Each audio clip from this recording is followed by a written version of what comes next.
Assalomu alaykum, kanalimizga xush kelibsiz. Instagramda ko'kosh taxallusi bilan vaynlar suratga oladigan 23 yoshli bloger Komila Abduqodirova Toshkentdagi xususiy klinikalarda liposaksiya va abdominoplastika amaliyotlarini boshdan kechirganidan so'ng operatsiya asoratlari bilan kurashmoqda.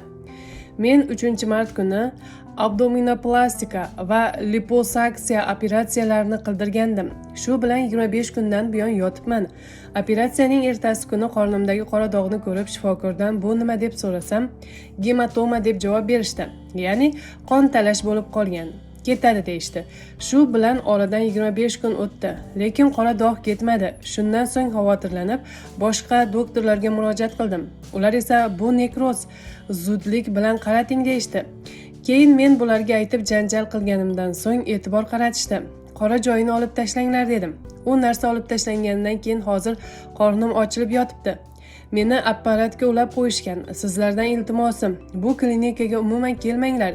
Meni operatsiya qilgan bola 2002-yilda tug'ilgan, hujjati ham yo'q ekan. U hali talaba.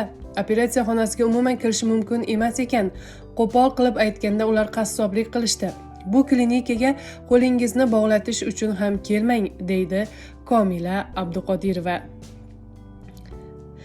Medkonsultant xususiy klinikasi tomonidan berilgan ma'lumotnomada Komila Abduqodirovaga qorin teri osti yog' qavatini naychalash amaliyoti bepul o'tkazilgani qayd etilgan.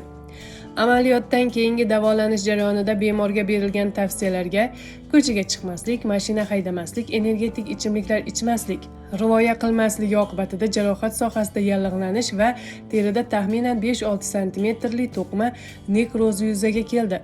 Shundan so'ng bemorga amaliyotdan keyingi nekroz to'qimalarini olib tashlash va yaraga manfiy bosimli davolash tizimi qo'yildi, deyiladi ma'lumotda. Komila Abduqodirovaning yaqinlari uni Turkiyaga olib ketib, o'sha yerda davolatish choralari ko'rilayotganini aytmoqda. Ko'kosh Instagramda 455 ming obunachiga ega. U asosan kulgili vaynlar suratga oladi. Eslatib o'tamiz, 2024-yilning dekabr oyida xuddi shunday amaliyotni boshdan kechirgan aktrisa Halima Ibragimova teri bitmasligi oqibatida vafot etgan.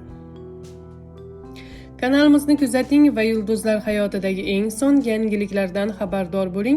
E'tiboringiz uchun rahmat.